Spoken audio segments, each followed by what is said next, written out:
guys? Tambo here with your weekly core report. We had some nice hits across sports last week, and an RPS contributors heater continued.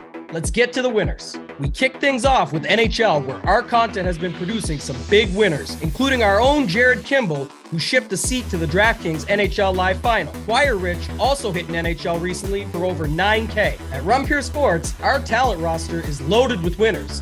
K Falik has been contributing cores to our members since day one and has been on an epic heater recently. K Falik had success in MMA recently, hitting for 10K. In NBA, he has also been crushing on FanDuel, hitting for 20K and then running it back with an 18K shipper, including his first FanDuel NBA Live Final seat. K Falik's NBA core also helped Bogart Jr. ship for 40K on FanDuel. And K Falik wasn't the only one shipping at NBA. Jackson used C-Dome and Draft Cheats advice on our free NBA show to ship for 23K. RPS had a nice showing in the Draftkings NFL Finals this past weekend, with both members and contributors participating in the annual event. Big T and myself hit for 20K. Locks won 50K. D. Kafer hit for 70K. Tiger Ball 23 hit for 100K, while RPS member Mr. Panther had a huge $150,000 day. Our showdown content has had a ton of success this season and continued in week 15. Big T nailed his 49ers core as usual, featuring his Guy Kittle in the captain, along with CMC and Brock Purdy. Tony rode this core to an 81K night and was joined by our members. Arha00 hit for 2K. Rip City turned $148 into over 10K, and A. Crowdy turned $34 into over 10K as well. And our guy Snyder nailed his Trevor Lawrence call as a guest on our Sunday morning Off the Chalk show. I really like Trevor Lawrence as a mid-tier QB this week. He's been the third fastest in average time to throw the ball at 2.4 seconds, which is going to be huge against this pass rush, I think. You want to be featured in the core report? Drop your winning lineup in the Members Never Win channel in our premium Discord. If you're not a member, join now. You won't find a better value, all sports included, for one low price. Till next time, let's keep running pure.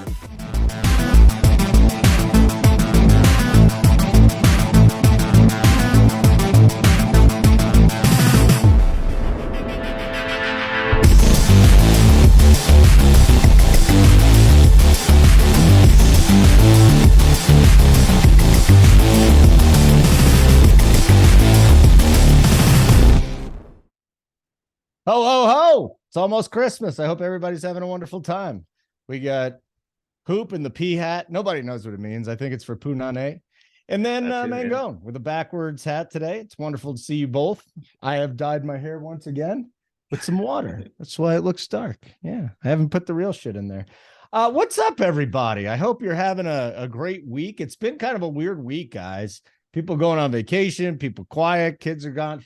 It's been odd. So I will be dialed in watching every single football game on Saturday by myself, and I cannot wait. It is going to be glorious to have a day by myself to watch all these games.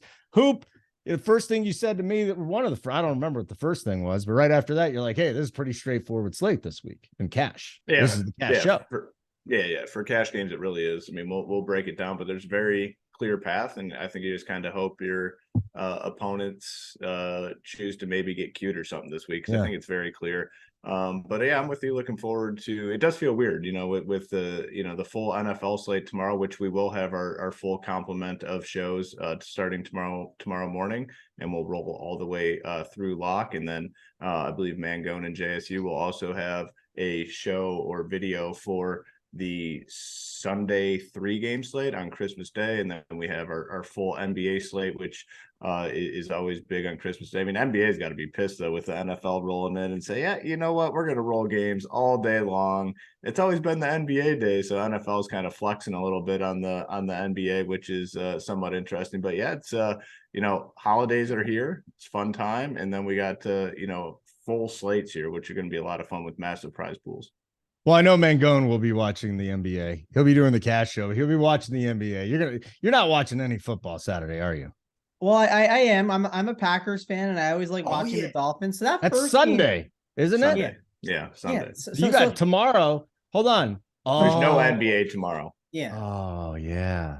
And I'll be watching Saturday all day, and then Sunday is when we get the 3 games, which I'll be switching back and forth. I was even joking about it. I could go watch my Packers play on Christmas if I wanted. It's a little bit of a drive, but I could if I wanted to, but I'm not. I'd rather be at home watching NBA basketball games and football games with the remote switching back and forth.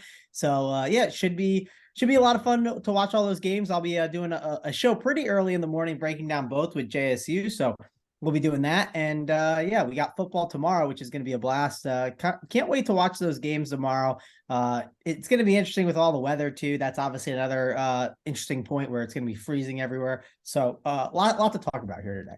You know, Plus you the wouldn't other want to thing. go to an NFL game. NFL Live is the worst experience of all time. Like, again, I say it all the time, and I am not joking. It would take a lot of money outside of like the primetime games, like a Sunday night game or a Monday night game. I cannot imagine going to an NFL game in the 1 o'clock Eastern or the 4 o'clock Eastern window. It would take a lot of money to go. Well, Hoop, I could have went like you did on Thanksgiving, right? Because the Packers play on Christmas Day at 1 o'clock. So I would actually have that window, but it's like a 2.5 hour drive to Miami. Like I'm good. I don't want to do that. The Thanksgiving Day game was a lot of fun until like Raiders fans tried like fighting me and my brother-in-law, and Title was in there as well, and with my kids right there. And I gotta say, Title, grabbed the kids' hands, and Title stepped up in a big way there. Yeah, as Raiders fans were trying to fight us on the way out. That's why you bring tasers. Raiders bring fans tasers to NFL games. NFL fans are just losers, though. Like the hardcore ones that go to games every week, like for the most part, they're just it's not a group you want to be around. I got a story for you. So I'm a big Packers fan, right? Big Packers fan, at least when I was younger. I'm not as big anymore, but my one of my uncle's brother, he has Eagles season tickets, right? And he's going to like, I don't know, like the Bahamas or some trip, right, in January. And the Packers are going to play the Eagles in the first round of the playoffs. And I'm like, just figured out, let me ask. I'm like, maybe like in college or I was like high school. And I was like, oh, can I get like one of the tickets? Like, man, maybe I'll pay you for it too. You know what I mean? Just trying to like get lucky. See if he'll give me some. Yeah, I'll give you some money for it too. He said, I would rather let my tickets rot and no Packer fan sit in them than like let you be in there. Like I cannot have a Packers fan in my season tickets for a playoff game. I was like, okay, I mean, you are just like that hardcore of a fan. It's just some of these guys, they live and die. Yep. Imagine rooting for a team over rooting for a team that you have money on. It just doesn't make sense. Like it's all DFS and betting just controls what's on my TVs at this point. And I think we're all it does for me too. Thank God there's all these hundreds of millions of people that want to go to a football game, because it would suck with no crowds. We saw that, right? That is a good point. I'm happy. Yeah, that is a really underrated point. Just go have a good time, beat the shit out of each other. Have a wonderful time at an NFL game, and make sure you sell it out so it's really loud. My kids were kind of traumatized by the event too, because there's multiple fights. I mean, and this was at Cowboy Stadium. I mean, you walk through the concourse. I mean, massive fights. And like I said, I've told this story before, but it was the Raiders fans. They were reenacting the final kick of the game in the concourse, and they got so mad that we were walking through their play to end the game. Like that's what set these guys off. And it's a sad scene. And my brother-in-law is one of those guys that you definitely don't want to fuck with. And he set them straight. And it was Title took the kids, cleared the way, and it was interesting. But multiple fights, people dropping beer all over the place. You can't fucking move because it's so cramped. Just a brutal experience. I mean, it really is. And I found certain fan bases are worse than others. The Raiders and the Niners fans. The Niners fans, totally underrated for being assholes at stadiums. You'll see fights in a parking lot. You'll see fights everywhere. As far as the East Coast fans go, Patriots fans, you'll get some brawls like normal. But I think those are the three fan bases that go bananas more than anybody else.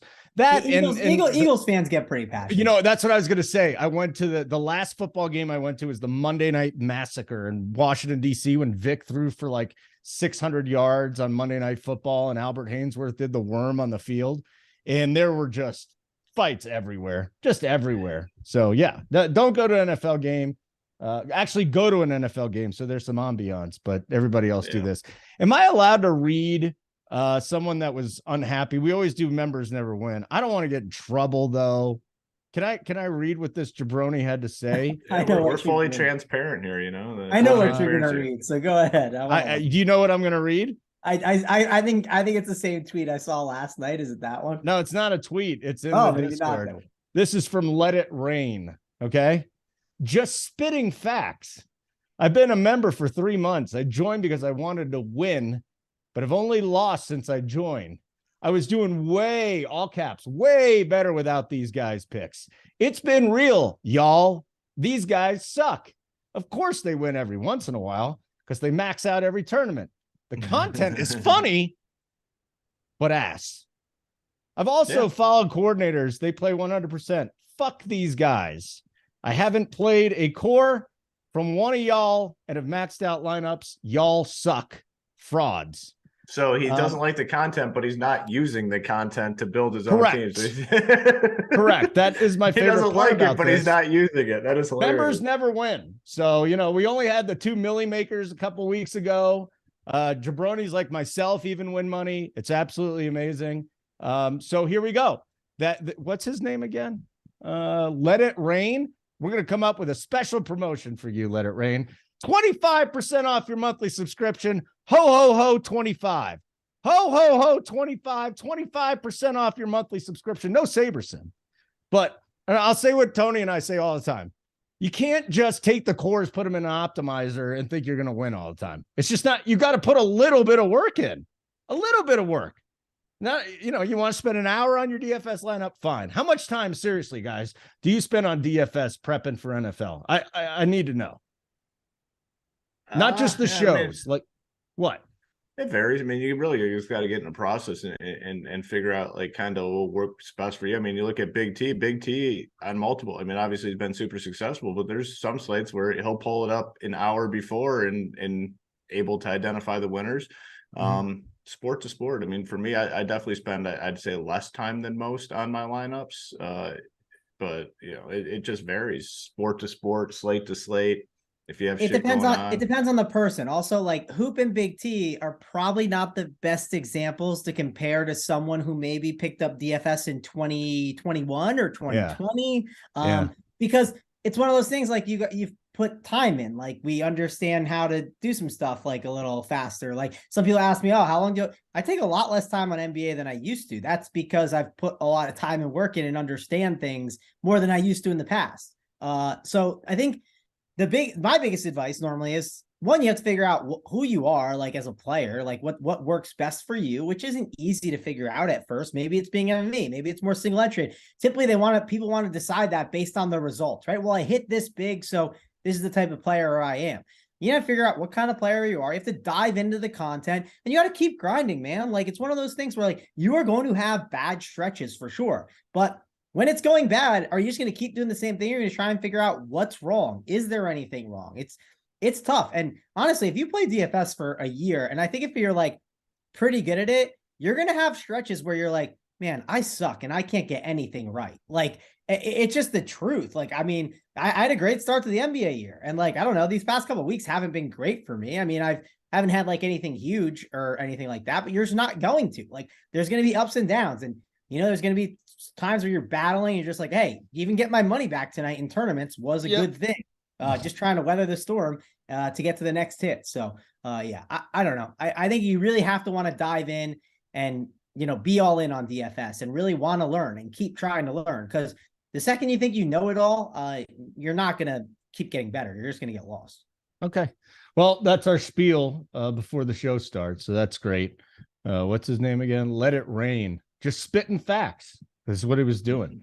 At least he thinks the shows are funny, which makes me feel like I'm doing my job right. So at least he likes me. He just doesn't like he never said that Holden guys. Kushner guy is my favorite. He never said that. But we know who he was talking about. All right, guys, let's get into this. Again, Hoop said it was straightforward. So we'll go to Hoop, the cash show, and we'll start at quarterback. And you said straightforward. Do you just go to the $4,800 quarterback and plug him in cash? I mean, I think so. Or, I mean, you want to go cheap this week at quarterback, I guess. If you don't want to go Minshew, you have a little extra money and you like Daniel Jones, who's in a good matchup against the Vikings, who have a really shitty defense. Like, you can do that. If If you have enough to maybe get up to Kirk Cousins, you could do that. Dak Prescott 6-1. Moral of the story is you want to be cheap at quarterback. This slate is 100% about the running backs, which we'll talk about next. You want exposure to certain running backs, again, which we'll talk about. They happen to be pretty expensive. Go cheap at quarterback. We have many options. Minshew, I think, is totally fine at 4.8K. Not your typical backup quarterback. He's had success in this league. He's had a lot of success. He's had some really big fantasy games in the past as well. In a dome this week, which is big because there are a lot of games that are going to be played in single-digit temperatures, negative degree wind chill situations. Minshew's not. He's in a dome. He's 4.8K, has a good offense behind him. I think he is a totally fine option. If you have $800 and you want to get up to Daniel Jones, I think that's fine too. If you have $1,500 and you want to get to Kirk Cousins, that's fine. But start with Minshew, build out your team, and see what you can get, because I think you're going to like it this week. I think that's the route to go. Pretty clear. And it's going to be pretty clear as we move through. It's a very clear. I mean, wide receivers pretty wide open, which we'll talk about, but the other positions I think are very clear what you want to do. Start with Minshew. If you're able to upgrade and maybe get to Daniel Jones or something, do that. But you're going cheap this week. So yeah, I'm looking at Gardner too. And we could talk about the guys. The last time he had a couple starts last year, he loved Goddard and he liked Quez Watkins, but that might be more of a tournament play. So we can get into the cash plays here at quarterback. Where are you on Minshew and cash, Mangone? Yeah, I mean it's a cheap week at quarterback. I like Minshew as my favorite right now. I agree with Hoop. If you have the money, Daniel Jones in the conversation against the Minnesota Vikings. Minnesota Vikings are terrible against everyone, so that's great. Geno Smith is the other guy I'd consider against Kansas City. We just know this Kansas City defense is not that good. I'm also not totally certain that Kenneth Walker is just going to get fed all this work and be the guy. So, hey, I think you could see Geno dropping back a little bit more. So overall, I think it's a cheap quarterback week. Like, it's probably Minshew is going to be my guy in cash games. Like, if you go to a cash chart on our site, you'll see in the green, you'll see Gardner Minshew, just green in there. I'm pretty sure. Seems like it's going to be one of those obvious weeks that a lot of people are doing it. But if you got the money for Jones or Geno Smith, I'm not going to say it's a terrible idea at all. So, yeah, that's kind of the cash week for quarterback. You don't need to go up. It doesn't make any sense because we, like Hoop said, we're going to want to talk about these running backs coming up here. Yeah, a lot of running backs coming up here. And yeah, I think the interesting decision is going to be, do you want to go Justin Jefferson if you got the extra money, or do you go Henry, or do you go McCaffrey? So we can talk about that right now. A like button would be great. Hit that. It's fun. It'll make you feel so good. Just amazing. So that's good. Like button. We're at 27. It's very early. Mar Yee Don Yeezy. What does the Mar Yee stand for, Don Yeezy? I mean, we love the Don Yeezy, but I'm just wondering exactly what that stands for. And by the way, who's the Zach Wilson of RPS? Can we figure this out right now? Because that dude is, Sean McCoy called Dak ass. He said ass. Like, this guy has no business being in the NFL right now. Yeah, that was rough watch last night, guys. Yeah, it might be done for him at this point. I don't, man, that was bad. Disgusting. Yeah. Disgusting. All right, let's get into running back. Good stuff by me. McCaffrey. At least he'll be able to go bang some MILFs. I mean, what would you say, Mango, in season 2 of MILF Island? Yeah. Oh, when does MILF Island start, guys? MILF Manor starts this, I don't know. It's soon, MILF Manor? That's what it's called, yeah. No. Yes, it's called MILF Manor, not Island. That's from the 30 Rock was called what they called it. MILF Island. MILF Manor. MILF Manor. He'll be on season 2. He can't make season 1 because it's already happened, but season 2 is lining up just in time for Zach Wilson. I don't watch reality shows, but that is a reality show I'd watch. Just Zach Wilson. But it's not like destroying his mom's MILFs. friends. It's not the MILFs you want to bang, though. I mean, these are like the plastic surgery, like fake ass, like lips and all that shit. You know who does not like this is Phallic. He would not like any of these women. Phallic is not into women that are fake and gross. I'm actually looking. I'm kind of in the same boat. I want real stuff. I was desperate during COVID, so I probably would have tapped a couple of these. But now that we're not in COVID, I don't know if there's one that even I would touch. It's pretty gross, man. It's not. I mean, can you imagine being like I don't know. These women are probably like in their 50s, and you're going on a show with like what is it, like college age boys that are trying to It might bang be you? their sons. Yeah. Son's friends. I mean, who knows what you're gonna get. That's It's kind not of why I a want to watch it. Again, not a reality guy. Last reality show I watched was like season 2 of Jersey Shore, but this could be a good one, guys. This could be a good one. If they have like their son's friends and stuff, it could get real interesting. Like because you could have like the women being like, I have this emotional connection with like my like son's best friend, and I never assumed this could happen. Like it's just gonna be a disaster. That would be amazing. Oh my God. yeah. And especially if like one of the moms walks in on the other mom hitting, tapping ass with the son. Yeah. Could you imagine how great that'd be? They'll tell the son, like, hey, you need to go in this room. There's producers in there. Yeah, it's like, right. Mom is like, right. yeah. Now, isn't it? It's on like TLC channel, which is kind the of learning like, channel. Yeah. You're gonna learn how nasty these 15-year-old chicks are. All right, running back time. McCaffrey, Henry up top. How many of these guys can we fit in cash, Hoop? I want both of them in cash games. That's why you're playing Minshew. And your question about Justin Jefferson or these running backs, for me, it's going to be the running backs. And you can make the case that Jefferson has shown more upside. That's fine. And maybe Jefferson does beat these guys, but to me, it's very clear you want these running backs. Derrick Henry's matchup with Houston is phenomenal. You guys were talking about it before the show, that the sites haven't even released a prop on him yet. It's because they're scared, because he has 200 yards rushing per game against this team in the last few. He could absolutely nuke the slate. Christian McCaffrey against Washington, he's getting back to getting all the work, 20 carries, pass catching work, goal line work. He's getting everything. Dalvin Cook's in a good spot. I'll throw Saquon Barkley in there as well at 7-9. I want to find a way to get 3 of these guys in cash games. I think it's pretty easy. You're going to have to sacrifice some stuff at wide receiver, which I'm fine with, because there's really not a lot of standout wide receiver plays. You're going to have to go cheap at tight end. We always go cheap at tight end in cash games. So I think unless something changes, unless we get some elite value, we get a big name ruled out, I want probably 3 of McCaffrey, Cook, Henry, Saquon. That's very simple. I just built a nice McCaffrey and Henry, which I really built a nice little lineup with Minshew, Henry, McCaffrey, and Jefferson. But there might not be the floor that we need for cash, is the only thing. Those cheap, we'll talk about the cheap Giants wide receivers, right, in a little bit. So you want 3 of the big ones. What are you thinking here, Mangone? How many? Do you want McCaffrey and Henry in these lineups this week? Do we want 2 big running backs? Do we want Jefferson, a big running back? What's the plan of attack? Yeah, I likely want McCaffrey and Henry. You could make an argument to go Barkley instead of one of them, but I don't know. Eileen just trying to grab McCaffrey and Henry and just moving on. That I could see the Barkley thing though, but I think there's other ways to get exposure to the Giants. So I'm not dying to get the Barkley. Those are probably the main 2 that I'm looking at. You can make a case for Dalvin Cook at 7-2, but I just feel like you're wasting your salary. I think there's other ways you can go about this.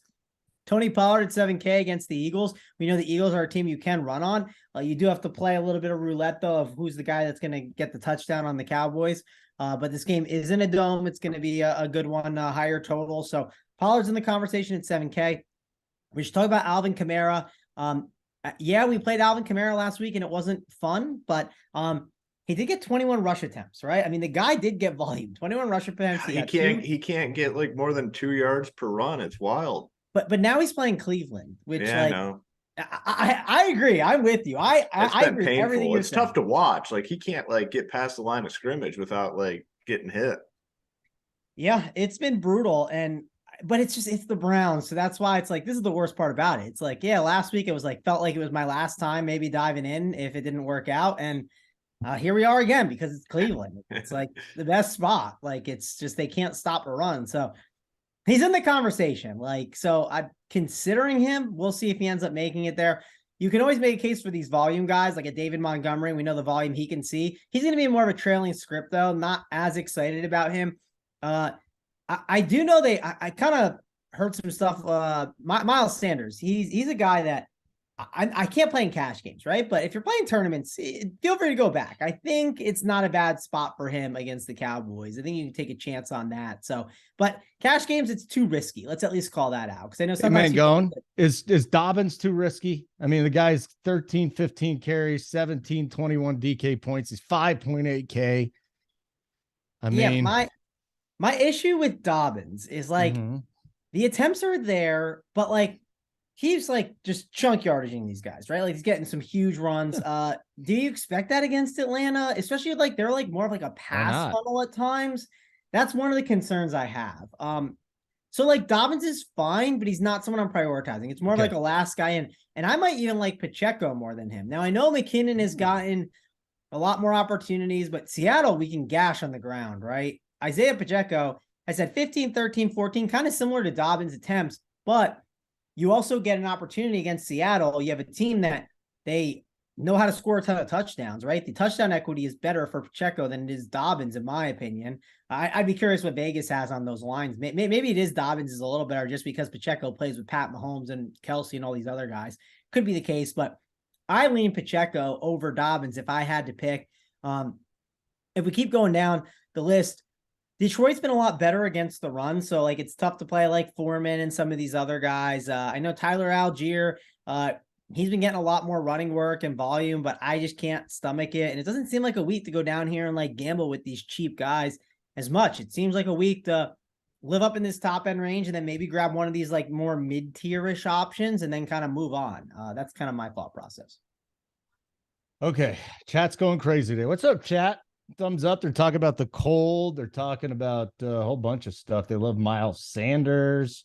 Randone could navigate Randone could navigate Zach Wilson through the show, given experience with TV. That's true. I mean, it's all set up. It's all Randone taken for a nice fitting too, get a nice little outfit before and everything. Can you imagine the number of meat drapes in that show too? I mean, it is just going to be the meat curtains galore. Just curtains. It's just everywhere. It's awful. Ho, 25% off your monthly subscription here at Run Pure Sports. Hit the like button if you get a chance. But when does that code go until? I don't know, maybe Monday next year through or something. Christmas. I mean, all right, yeah. Ho, 25% off the first payment of monthly subscription. You don't get SaberSim, but you get all the shitty information we get. You can get SaberSim though. You can add it on, and you get all of our shitty advice. That you just get the worst advice in the business. You might just sign up for our shitty advice, where every week our members are posting massive wins on social media. But we'll make you laugh. But we'll make you laugh. Good. That's a great point, Mangone. All right, let's move on to wide receiver. Because if we're paying up, Hoop, at running back, what does that mean for us here at wide receiver? Do we just want to? I mean, I keep watching these Giants guys every week. Hodgins and Richie James end up just blasting through their value, right? Yeah. We start with the cheap dudes. Yeah, I like Richie James. I mean, it's weird to start the conversation with Richie James. He's but good. If you're following, kind of the roster construction path this week, we're going to need some cheap, shitty wide receivers. And man, this is a good spot for the Giants. Richie James, four receptions, 7, 3, 5, 3. I mean, he always does a little bit of something. It's not like there's goose eggs mixed in there. You'd have to go back like 6 weeks before he totally busted. 3.9K. I just want something out of a wide receiver. I like the spot here against Minnesota's really bad defense.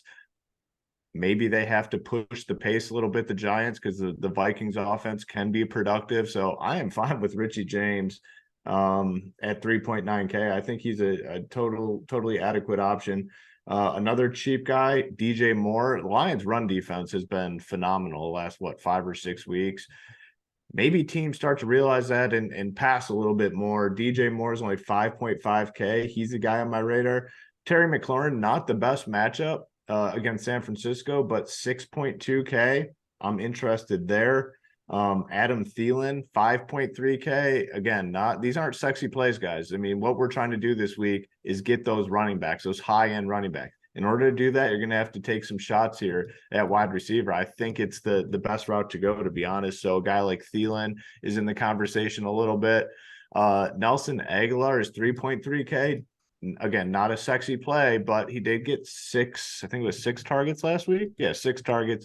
Only converted one of those because, Mac Jones sucks. So that's always going to be the risk. Jacoby Myers as well, 4.8K, I think is a fine option. Dotson looked really good last week. He's 3.9K. Again, the matchup is not great. Hodgins, like you talked about, if you don't like Richie James, Hodgins is 4-1. Definitely don't play both those guys together, but I think individually they're both fine options.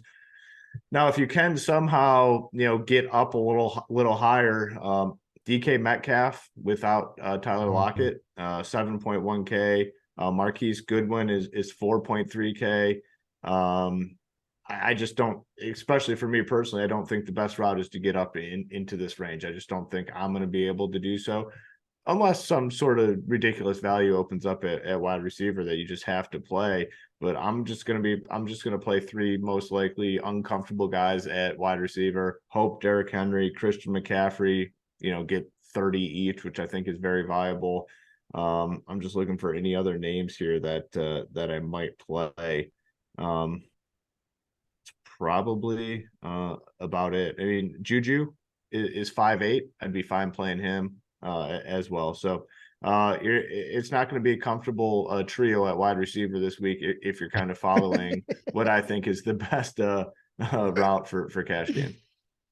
So, Mango, can you make it a comfortable trio for me at wide receiver?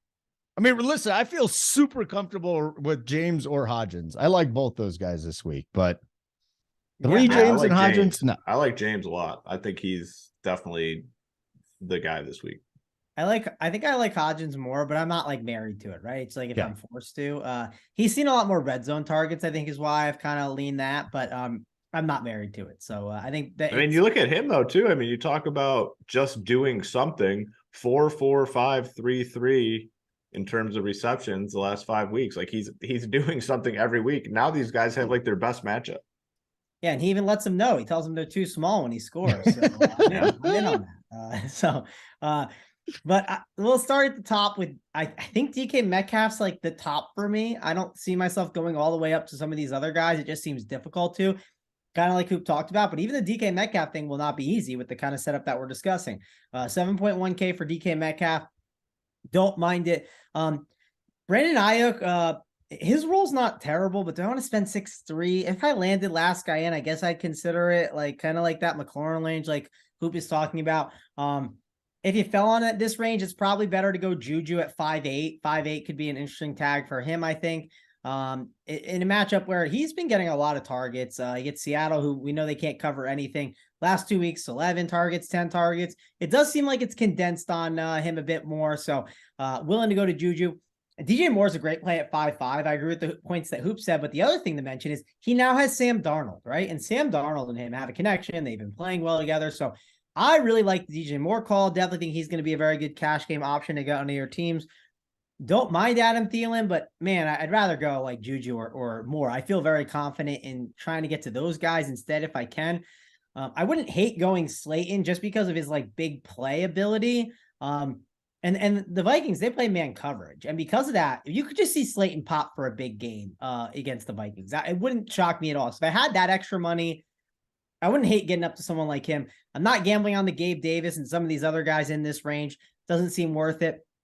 Chris Moore at 4.7 is intriguing. He's been a cash game option the past 2 weeks.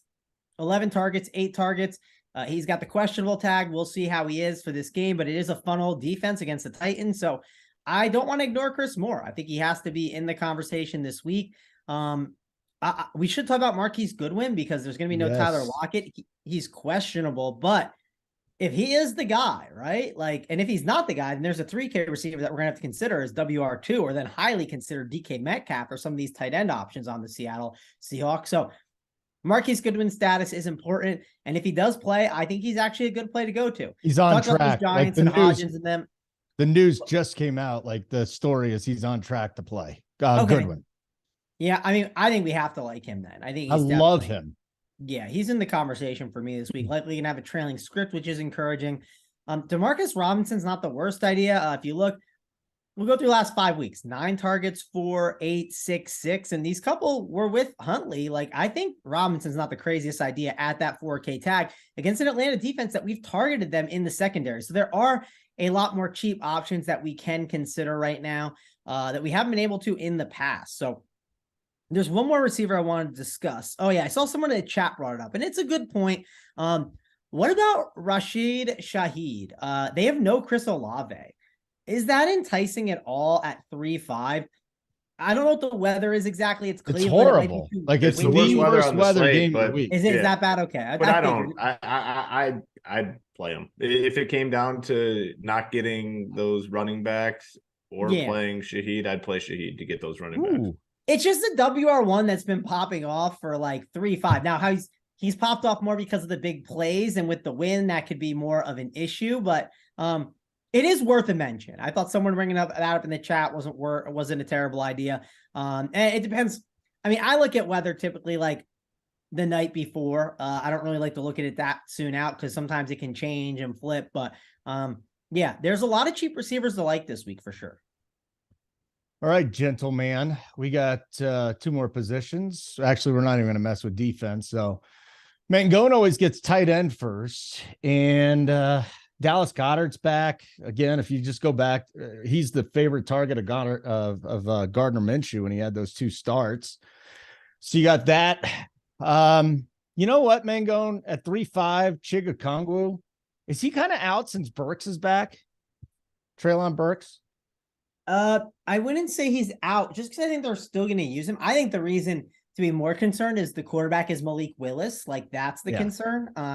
I don't trust Malik Willis throwing the football. So I think that's the real concern. His prop, this is a funny one. I think there's like 8 quarterbacks with props under 200 yards this week. It's something insane, like a ridiculous amount of numbers. So, but yeah, that's my big issue with Chig. And there's some good cheap guys that we'll get to. Holden, before we kind of dive all the way in, what's Noah Fant's status? Do you have that along with the Goodwin stuff? I was looking at it and I thought that it was going to be a Disley week. So let me see if I can find anything for you, because the last time I checked on him, what's today's date? If Fant's out, I mean, Disley would have to be like a phenomenal play. Oh yeah, Disley's like he's the guy to go to if Fant is out. That's why I asked. He didn't practice Tuesday or Wednesday, so I'm not seeing anything on yesterday. Questionable against the Chiefs. I mean, that's just where we are right now. He's questionable. Disley's 2-7. That would be. I mean, Disley already gets work. Oh, so Carroll yesterday said he should be able to play, quote unquote, should be. Just keep an eye on it. Yeah, definitely keep an eye on that. Okay, cool. I wanted just before I dove all the way into tight end, I wanted to figure that out. I don't think we can afford Travis Kelce this week, so let your competition play Travis Kelce, and then they won't have the big dog. You know, they won't have CMC, Barkley. They don't have all those guys. So I'm happy to play anyone who wants to play Travis Kelce in a head-to-head this week. I'm in. I'm interested. So I think it's a bad waste of your salary. We have cheap tight end options that you can go to. If you want to play Hawkinson, I wouldn't tell you it's the worst idea, but again, I still want to go lower, right? Dallas Goedert 4-5 feels cheap. Still think I need to go lower. Don't think I need to be messing with Cole Kmet or David Njoku. Dalton Schultz at 4-2. That is if you have the money, like, I don't hate getting exposure to that team total.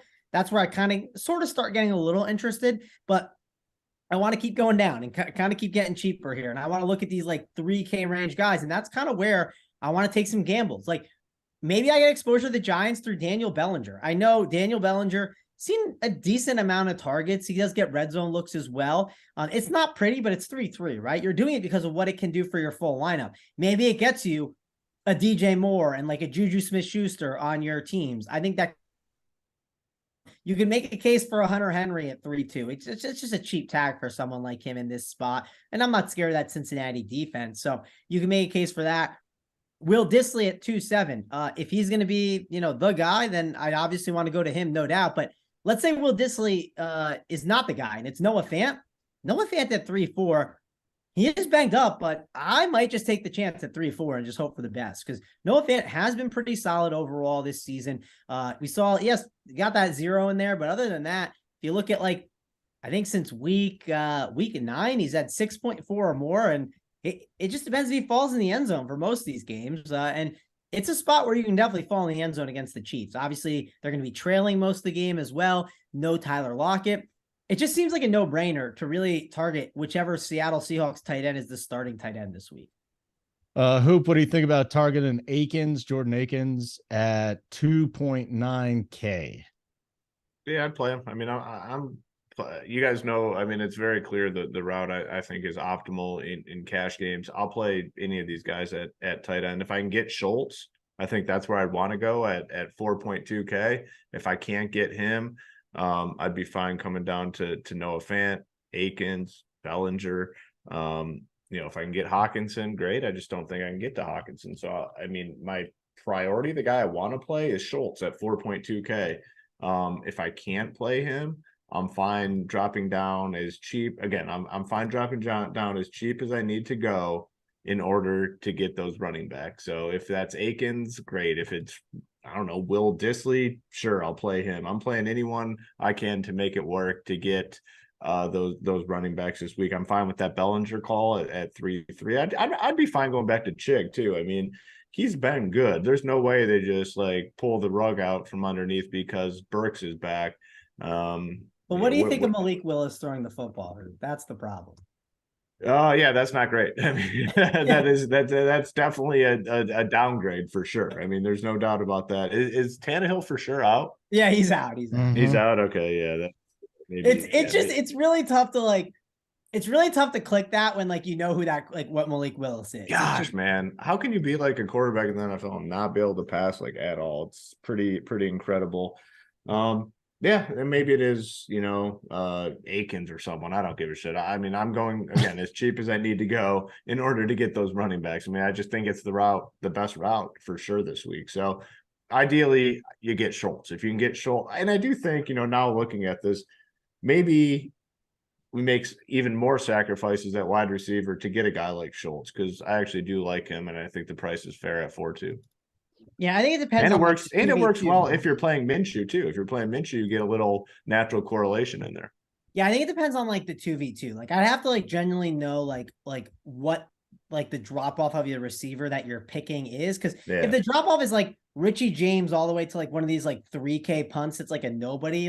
It's a little too much for me. I think that would have to really, really matter when kind of considering that. And there are some other cheap, interesting options, I guess, that you could consider. We didn't talk about Michael Wilcox. He fell in the end zone last week. I mean, it's just an offense that could score a lot against the Patriots. So there are guys down here. And I'm kind of hoping Fant's in, just because I think Dissly could be really sick in tournaments, just because I think they still get him involved. And that's one of the games on the slate that people obviously are going to want to target. Seattle and Seattle and Kansas City. KC. Oh, yeah. All right, we're done. We did it. You want to play a little Eagles defense this week, or stay away from that at 2-2? There's one defense. I mean, because of the low totals and bad weather. I mean, there's a ton of defenses. Okay. I mean, play someone outside. Find a defense in bad weather is my yeah. There's a ton of cheap ones to play this week. Saints are 2-8. That's an outdoor game. That's disgusting. Yep. The Chiefs are 2-9. Cowboys are 2-6. Panthers are 2-3. Yeah. So Panthers 2-3. Bears 2K against Josh Allen though. I like going back to the Panthers a little bit. Just because I feel like they've been such an up and down team, and I feel like this spot at home with the Lions have been absolutely awful on the road. I mean, they were a little better last week, but I don't know. I think in the cold too, Jared Goff has always been pretty bad. I'm not sure if it's cold in Carolina. I guess that's something I have to look up and figure out. All right, boys. So. Good stuff. We'll have a whole bunch more tomorrow. We will do our normal Sunday programming on Saturday, since the main slate's tomorrow. So I kind of actually like doing the cash show one day right before. Yeah, we know what's going on. That's kind of fun. Yeah, it is way more clear. It is way more clear. But so at 8:45 Eastern, we'll start things off. I believe Tambo's back. Tambo, AP, JT, and then at 10 o'clock we got Big T will be back too. Big T will be back on the wood with how did that go last week? Did you get through it okay? Yeah, they were. I mean, it went well with Crane and DC. They didn't fight. The soccer game was going. Yeah, they were. Maybe it's too early for them to really get into it. I mean, Mangone hopped on the Up to Lock show in the chat, and he's like, "You're doing a horrible job." I'm like, "The soccer's on, man. It's a great game." Yeah, Holden. I didn't know you're a soccer dude. No, but that was like an amazing sport. I love big sporting events. Yeah. Okay, like I'll watch the Masters final round. I don't give a shit about golf. Yeah. Holden, you had a rough 30 minutes. Like you just weren't like, what I was trying to tell you to do was, right. Sometimes Hoop's a coach for kids, right? You coach your son and his team. Yeah. You see one of your star players out there and he's just had a rough quarter. You're like, listen, you're better than this. Let's buckle down and figure it out. That's all I was trying to tell you, Holden. You're better. It was like Mangone came in, called the timeout, had a little pep talk with you and got you back on track. Everybody needs a pep talk sometimes. Yeah. Everybody you came in and laid it on Big T. What was that, about three weeks ago? He needed it. Yeah, I agree. That was a good call on Thanks, your part. Mangone. Thanks for the tough love, dude. So again, normal schedule, and then we'll have Up to Lock 11:30 to the games, and then I don't have to deal with anybody. I get to sit on my ass all day by myself watching football. It is going to be the most, and I don't have to work. Usually I work on Sundays too, so this is great. I'm really excited about this. Mangone, good to see you. Enjoy the warm weather. Hoop, enjoy whatever you're going to do here with the holidays. I hope you spent a lot of money on your kids' presents after having such a good year. Do the kids still believe in Santa for you, Hoop? Are they too old? Yeah, they're still in the mix. Yeah, they're still how old? Still 8 and 10. So they're still 10. They still believe in Santa at 10. Still in the mix, man. I think. Well, I don't know. I kind of want to. She's probably a little more skeptical. She's a little iffy. Yeah, a little iffy. But as of now, they're in. So I'm not going to ruin it for my daughter, but I kind of want to be honest. I had to bring my son to go see. I don't know if you guys heard the story, but I had to go bring my son to go see Santa on Monday. And he's in the Park Meadows Mall, right? It's that nice, glitzy mall. So apparently the real Santa hangs out in the mall by Dillard's. I cannot convince the 5-year-old that he's not real. It's amazing. It's just amazing. It's like, no, that's the real one. It's not the real one. But after a while, I was just like, you're right. It's the real one. Just let it roll. Just go with it. Yeah. And I think the real one, I'm not even kidding you, it was either my son or he farted, one of the two. And I think it was Santa, because right after we did that, the dude ran to the bathroom. Like this 65-year-old man was just like clenching his ass cheek. Anyways, Helmet, get us out of here.